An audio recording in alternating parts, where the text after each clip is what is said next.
मेरठ में इस वक्त जहां मैं खड़ा हुआ हूँ ये सर्राफा बाजार है जो कि मेरठ का सोना और चांदी का एक बड़ा मार्केट कहा जाता है। इस मार्केट से न केवल मेरठ बल्कि पश्चिमी उत्तर प्रदेश और उत्तर प्रदेश के तमाम जिलों में, इसके अलावा उत्तर प्रदेश के बाहर तमाम ऐसे प्रदेश हैं, तमाम ऐसे राज्य हैं जहां से जो सोने का और चांदी का कारोबार है वो दिन में तकरीबन 52 से 54 करोड़ का होता है। लेकिन जब प्रधानमंत्री नरेंद्र मोदी ने ऐलान किया कि 1 साल तक आपको सोना नहीं खरीदना, तो उसके बाद जो इस मार्केट का माहौल है वो कुछ बदला बदला सा नजर आ रहा है। मार्केट में भीड़ भी कम हो गई है, लेकिन 1 साल तक के लिए अगर आप सोना नहीं खरीदेंगे तो इस मार्केट का क्या हाल होगा। और पिछले दिनों में जब से ईरान और का जो युद्ध अमेरिका के बीच में चल रहा है उसमें क्या हालात बिगड़े हैं, वो कैसा मंजर था और अब किस तरीके का मंजर है, आने वाले 1 साल में किस तरीके की तस्वीर होगी, उसको जानने के लिए मेरे साथ में तमाम जो सर्राफा कारोबारी हैं वो यहाँ बैठे हुए हैं। आपस में मंथन चल रहा है कि ऐलान जो किया गया है वो किस हद तक ठीक है मेरठ के इस कारोबार क्षेत्र के लिए, और किस हद तक आगे चल के नुकसान देने वाला है। मैं सबसे पहले तो बातचीत करना चाहूंगा, विजय आनंद जी हैं यहाँ पे, अ, मेरठ बुलियन ट्रेडर्स के महामंत्री हैं। क्या कहना चाहेंगे विजय जी कि 1 साल के लिए ऐलान कर दिया गया कि सोना ना खरीदा जाए? क्या आप इस बात को समर्थन देते हैं या फिर मानते हैं कि नुकसान आने वाले समय में झेलना पड़ेगा? देखिए, निश्चित तौर पर ये जो ऐलान है अप्रत्याशित था। इसकी हमने कभी कल्पना भी नहीं की थी। लेकिन प्राय ये देखने में आया है, जब से मोदी जी ने सत्ता संभाली है तो उनके द्वारा जो भी राष्ट्र हित में ऐलान किए गए वो कहीं ना कहीं पूरी तरह से राष्ट्र हित में ही थे। उसमें उनका कोई निजी हित नहीं था, इतना हमें सबको विश्वास है। और उनके द्वारा की गई अपीलें, उनके द्वारा रखी गई बातें, उनके द्वारा किए गए काम, वह सब हमारे को कहीं ना कहीं प्रभावित करते हैं और उसका लाभ हमारे राष्ट्र को बराबर मिला है। हमारे राष्ट्र को बराबर उसका लाभ मिला है। तो ऐसा नहीं है कि बिना सोचे समझे इन्होंने कर दिया होगा। जरूर इन्होंने कहीं ना कहीं से इसका इनपुट भी लिया होगा। चीजें कहीं ना कहीं बहुत ज्यादा जब बिगड़ी होंगी तब ऐसा ऐलान करा होगा। लेकिन मेरा इसमें कहना है कि हम जो मेरठ वाले हैं, ये स्वर्ण एशिया, मतलब एशिया में स्वर्ण नगरी के नाम से हमको जाना जाता है। तो हमने कहीं ना कहीं मैन्युफैक्चरिंग मंडियां इंडिया के अंदर कुछ ही गिनती की हैं, चाहे वो राजकोट हो, चाहे ये अपना मेरठ हो, चाहे वो कोलकाता हो, और चाहे कुछ मुंबई या आप कहेंगे तो अहमदाबाद में भी थोड़ा बहुत, कोयम्बतूर में बनता है, बैंगलोर में भी मैन्युफैक्चरिंग है। तो अगर इतना बड़ा ऐलान करने से पहले अगर मैन्युफैक्चरिंग मंडियों को अपने गुड फेथ में ले लिया होता तो मुझे लगता है कि उसका हम पूरी तरह से योजना दे पाते कि नहीं सर, आप इसको इस तरीके से करिए, एक रोड मैप तैयार हो जाता। अब इसमें होना क्या है, इसमें कि आपका कहना है कि सॉरी, इसमें जो निर्यात है, मतलब जो आयात है, उस मतलब सोना बाहर से आ रहा है और हमारी मुद्रा जो है विदेशों को जा रही है। डॉलर मजबूत हो रहा है, हम लोग कमजोर हो रहे हैं। ठीक है, बिल्कुल सही बात है, क्योंकि पूरा वर्ल्ड सिनेरियो चेंज हो चुका है। लेकिन इसको इस तरीके से करा जा सकता था, आयात को पूरी तरीके से कंट्रोल कर दिया जाता और निर्यात को बढ़ावा देते, हमारे को मौका देते कि हम किस तरीके से निर्यात को आगे बढ़ा सकते हैं, उसकी योजना बनाते, उसके तरीके बनाते, उसमें उसमें हमारे हुनर को बढ़ाते। तो ये चीजें तो समझ में आती है। मेरठ एक कॉटेज इंडस्ट्री है, एक बहुत छोटी इंडस्ट्री है, हर कमरे में बैठकर कारीगर काम करता है। घरों पर महिलाएं चैन पिरोती हैं, गोलियां पिरोती हैं, मीना करती हैं, सिलाई करती हैं। इसमें लगभग 1.5 लाख लोग लगे हुए हैं। 20,000 करोड़ का सालाना व्यापार है। 50 करोड़ 60 करोड़ का रोजाना का व्यापार होता है। 450 करोड़ रुपए हम 3% जीएसटी के रूप में सेंट्रल को और स्टेट को देते हैं। तो ऐसा नहीं है कि ये एकदम एक निर्णय लिए जा सकते। इन निर्णयों के लिए कहीं ना कहीं एक रोड मैप हम जैसे कॉटेज इंडस्ट्री वालों के साथ भी बैठ के लेना चाहिए था। हमारे सुझाव और अपनी बातें रखते तो अच्छा रहता, क्योंकि 1 साल तक जो पश्चिम बंगाल से कारीगर आए हुए हैं, सांगली महाराष्ट्र से मराठे आए हुए हैं, 2,000 के लगभग है, 30,000 के लगभग बंगाली है। इधर अपना शाहजहांपुर, पीलीभीत, नेटौर, हल्दौर, चंदौसी, बैजोई, धामपुर और ये अपना संभल, नगीना, इन सब से भी हमारे यहाँ कारीगर काम करते हैं। अब ये कारीगर एक दिन में तो आ नहीं गए, 30 40 50 साल हमको इन कारीगरों को यहाँ लाने में लगे। अगर 1 साल तक हम उन्हें काम नहीं देंगे, 1 महीने भी काम नहीं देंगे, तो कारीगर हम माइग्रेट कर जाएंगे, यहाँ से चले जाएंगे। ये चले गए तो अगले 10 साल में भी हम इन्हें वापस नहीं बुला सकते। 500 700 रुपए रोज का कारीगर कमाता है। तो ये 500-700 रुपए रोज का कारीगर जो कमाई करता है, वो आने वाली पीढ़ी को अपना हुनर भी देता है। वो हुनर भी ट्रांसफर नहीं होने का 1 साल का गैप बहुत बड़ा गैप होता है। अगर वो हुनर भी ट्रांसफर नहीं हुआ, उसको उस तरीके का कारोबार भी नहीं मिला, वो यहाँ से माइग्रेट हो गया, तो ये जो चैन पिरोने वाले हाथ है, कहीं चैन तोड़ने वाले हाथ ना बन जाए, मुझे इसकी भी चिंता है और कारोबार की बहुत ज्यादा चिंता है। लेकिन राष्ट्र सर्वोपरि है।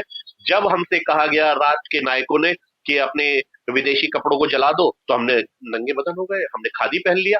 लेकिन महात्मा गांधी जी ने डबल बात रखी, विदेशी कपड़े जला दो, स्वदेशी अपनाओ, खादी अपनाओ।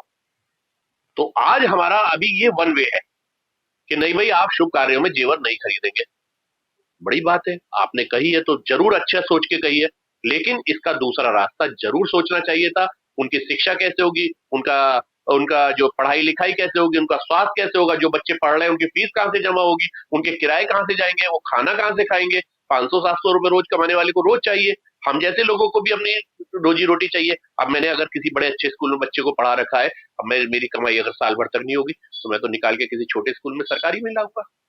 तो ये नहीं, देखिए, वन वे नहीं, इसे टू वे बनाया जाए, निर्यात को बढ़ावा दिया जाए, रिसाइकलिंग पर जोर दिया जाए। जो पुराना सोना हमारे आइडियल घरों में रखा हुआ है, उसकी रिसाइकलिंग पर जोर दिया जाए, पुरानी चांदी की रिसाइकलिंग पर जोर दिया जाए, क्योंकि इंडस्ट्री को भी तो सोनी चांदी की जरूरत है।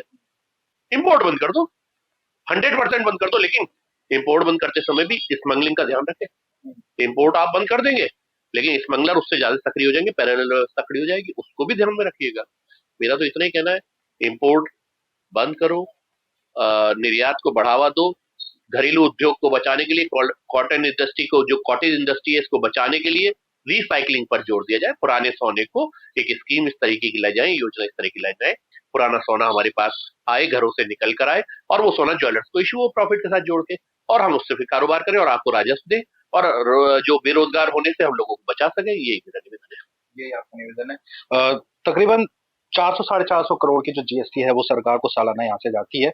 क्या आप भी इस बात से सहमत हैं कि दोहरी मार जो है, जो सर्राफा कारोबारी है उनको पड़ेगी? एक तो कारोबार ठप होगा, दूसरा जो यहाँ पे काम करते हैं कारीगर, उनके परिवार के आगे पालन पोषण की कमी सामने आ जाएगी, स्कूल में कैसे पढ़ाएंगे, जैसा भी विजय जी ने कहा है। और इम्पोर्ट को बंद करो, एक्सपोर्ट पे ज्यादा ध्यान देना चाहिए। आप सहमत हैं? ऐसा है, मेरा नाम विकास रस्तोगी, कोषाध्यक्ष कागजी बाजार व्यापार संघ। इसमें ये जो निर्णय लिया गया है, मैं इससे बिल्कुल सहमत नहीं हूँ। ये जल्दबाजी में लिया गया निर्णय है। इसमें दोहरी मार सरकार को भी पड़ेगी। एक तो जो हम करोड़ों रुपए महीना का जीएसटी गवर्नमेंट को देते हैं, एक तो गवर्नमेंट की आमदनी खत्म हो जाएगी और हमारा व्यापार ठप हो जाएगा, हमारे बच्चे सड़क पे आ जाएंगे। हमारे बच्चे सड़क पे आ जाएंगे, हम क्या करेंगे? इसे निर्णय को लेने से पहले एक बार गवर्नमेंट को हम लोगों से परामर्श करना चाहिए था। ये तो एक तुगलकी फरमान है जो हमारे ऊपर एकदम डाल दिया गया या पब्लिक से अपील कर दी गई। एक देश का प्रधानमंत्री अगर कोई अपील करता तो उसका इफेक्ट बहुत ज्यादा आता। ठीक है, राष्ट्र सर्वोपरि है, लेकिन पर जब राष्ट्र में ही हम लोग बिल्कुल बेकार हो जाएंगे तो हम करेंगे क्या? तो हम लोगों पे एक तो ये टैक्स भी इतना बढ़ा चुके हैं, टैक्स भी कम करना चाहिए। एक्साइज ड्यूटी अलग है, जीएसटी अलग है, दुनिया भर के टैक्स हम देते हैं, उसके बाद भी हमारे ऊपर ही संकट आ गया हमारे रोजगार का। हमारे बच्चे कहाँ जाएंगे? मैं तो यही अपील करूंगा कि इस पे एक बार पुनर्विचार करके हम लोगों को सहमत करके तब कार्य करा जाए। और इम्पोर्ट बंद कर दिए, लेकिन यहाँ का तो रोजगार चालू रखिए, निर्यात तो कराइए, तभी तो हम विदेशी मुद्रा लाएंगे। और ये हमारा सेक्टर ऐसा है जो सबसे ज्यादा जीएसटी देता, सबसे ज्यादा एक्साइज ड्यूटी देता। ठीक है। मेरठ का जो सराफा बाजार है पूरे एशिया में मशहूर है। यहाँ से जो है तमाम कारोबार भी बताया कि करोड़ों का कारोबार है। क्या लगता है आपको इस ऐलान के बाद में क्या स्थिति यहाँ की कारोबार की हो जाएगी, बाजार की? स्थिति तो अभी आगे चलकर पता चलेगी, लेकिन ये है कि अभी तो पहला ही दिन है। आगे क्या होता है, क्या निर्णय लेते हैं, किस तरीके से कहते हैं। अभी कल भी बोले हैं, परसों भी बोले थे प्रधानमंत्री जी। बाजार पर तो जो है बहुत ज्यादा असर पड़ेगा, तेजी मंदी का बहुत ज्यादा असर है। तो ये तो जो है व्यापार तो बंद ही है इस समय। और ये जो है तुगलकी जो फरमान जारी किया है, ये जो है इससे बाजार पे बहुत बुरा असर पड़ेगा। असर पड़ेगा। आज का मैं पहले दिन की अगर मैं बात करूं, कल सोमवार था, बाजार बंद था, आज मंगल है, आज का क्या सब सुबह से रहा? खाली बैठे।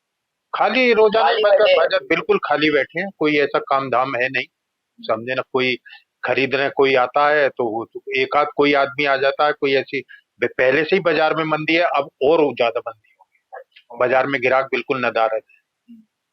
भाई देखा गया है पिछले समय से लगातार कि सराफा बाजार से जो सराफा कारोबारी हैं, तमाम मांगों को लेकर उन्होंने प्रशासन के आगे अपनी एप्लीकेशन दी है कि किस तरीके से व्यापार को बढ़ाना है। इस बात को लेकर कई बार पहले चर्चा भी हुई है, सीएम योगी आए, उन्होंने बताया है कि जो है कारोबार को यहाँ पे बढ़ाए, लेकिन अब अचानक से कारोबार बंद करने की बात यहाँ पे कही जा रही है। क्या लगता है कि जितनी मांगों पर जितना काम अभी तक सराफा व्यापारियों ने किया था, क्या वो सब अब खाली चला जाएगा? देखिए, जो मोदी जी ने अपील की है उससे निश्चित तौर पे व्यापार पे तो काफी फर्क पड़ेगा। 1 साल के लिए उन्होंने कहा है तो व्यापार में फर्क तो आएगा, लेकिन उन्होंने जो कहा है राष्ट्र हितों के लिए कहा है, तो राष्ट्र हित को अगर हम ध्यान में रखें तो हमें साथ देना चाहिए मिलके, जो मेरा सोचना है। लेकिन उसके लिए जैसे उन्होंने कहा है कि इम्पोर्ट, कि ठीक है इम्पोर्ट से हम जा रहे हैं, हमारा जो रुपया है वो कमजोर हो रहा है, डॉलर मजबूत हो रहा है, ये बात बिल्कुल सही है।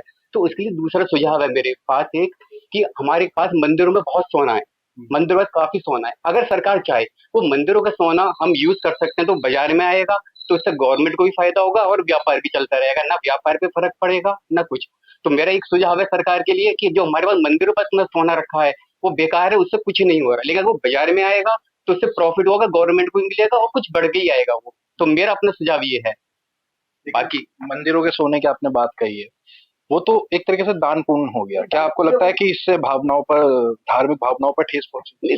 धार्मिक भावनाओं ने वहां पे, आप ये देखिए वहां वो एक जमाई तो रखा है, उससे क्या बेनिफिट मिल रहा है वहां पे? इतना है, अगर आप उसे मार्केट में सरकार यूज कर सकती है, जैसे आप इम्पोर्ट ना करें, आप मंदिरों से सोना ले लें, आप उसे यूज कीजिए, हो सकता है ये ऑप्शन। बाकी ये सरकार ज्यादा देखेगी वो ज्यादा है, मेरे अपना एक सुझाव है ये। लेकिन राष्ट्र सर्वोपरि है, उसके लिए हमें साथ देना चाहिए सबको मिलकर, बाजार वालों को, मोदी जी का।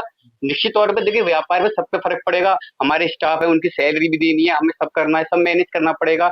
और एक अपील और करूंगा, जो हमारे कारीगर भाई हैं, वो छोटे कारीगर हैं, उन्हें सबका ध्यान में रखना चाहिए कि उन्हें कुछ सुविधाएं चाहिए खाने पीने का, या जो कोई लोन हो तो उन्हें आसान, मतलब कम किस्तों पर ब्याज पे लोन मिल जाए, इस तरह की चीजें थोड़ी सरकार ध्यान दे, क्योंकि 1 साल बहुत लंबा पीरियड होता है।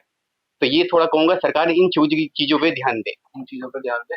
मैं एक चीज आपसे बस आखिरी ये जानना चाहूंगा कि क्या लगता है आपको, ये जो निर्णय लिया गया है, ये इस निर्णय से क्या इसका निचोड़ निकल के आने वाला है? अगर 1 साल सोना नहीं खरीदेंगे तो क्या इसमें युद्ध में कुछ असर पड़ेगा, या फिर भारत का जो रुपए है वो डाउन आएगा या बढ़ेगा, क्या रहेगा? देखिए, 1 साल तक अगर सोने का कारोबार ठप होता है या रुकता है, तो निश्चित तौर पे कहीं ना कहीं जो सोचा जा रहा है वर्ल्ड सिनेरियो में कि भाई इसका प्रभाव आएगा, तो निश्चित तौर पे प्रभाव तो आएगा। लेकिन मेरा अभी भी संशय है कि 1 साल तक ये चीज लागू रहना थोड़ा सा मुश्किल है, क्योंकि कोई भी बाप अपनी बिटिया को जिस समय विदा करता है तो उसके साथ एक एश्योरेंस होता है कि बेटी ये सोना ले जा और ये रात के 12 बजे भी तेरे काम आएगा। अगर वो एश्योरेंस ही खत्म हो गया तो बहुत मुश्किल होगा। रही जैसा कि अभी भाई साहब ने मंदिर की बात रखी, मैं उससे थोड़ा सा अपने आप को इतर रखता हूँ, क्योंकि मंदिर या दरगाहें ये एक दान पुण्य का है मामला, और ये वहीं के ट्रस्टीज इसको देखे, इसमें सरकारी हस्तक्षेप तो बिल्कुल भी बर्दाश्त नहीं है। भारत की अगर हम बात करें तो यहाँ पे एक ऐसी प्रवृत्ति है, चाहे वो कोई भी धर्म हो, उसमें सोने को इतना सर्वोपरि माना जाता है। शादियों में या किसी भी शुभ कार्य में सोने को पूजा भी जाता है, खरीदा भी जाता है। लेकिन 1 साल तक अगर सोना नहीं खरीदा जाएगा तो जैसे मैंने अभी बातचीत करी है, जो सर्राफा कारोबारी हैं उनके आगे तो परेशानी खड़ी होगी ही, और साथ में जो कारीगर हैं, यहाँ पे काम करते हैं, उनके आगे भी परिवार पालने की परेशानी खड़ी हो जाएगी। लेकिन प्रधानमंत्री नरेंद्र मोदी का ऐलान है तो मानना भी जरूरी है, क्योंकि हो सकता है कि शायद इस फैसले के पीछे कुछ अच्छा ही छुपा हुआ, हर बार की तरह। प्रत्युष शर्मा, अमर उजाला, मेरठ। आपके राज्य की खबरें, आपके शहर की खबरें सबसे पहले जानने के लिए देखते रहें अमर उजाला। चैनल को सब्सक्राइब जरूर कर लें और पाएं हर अपडेट।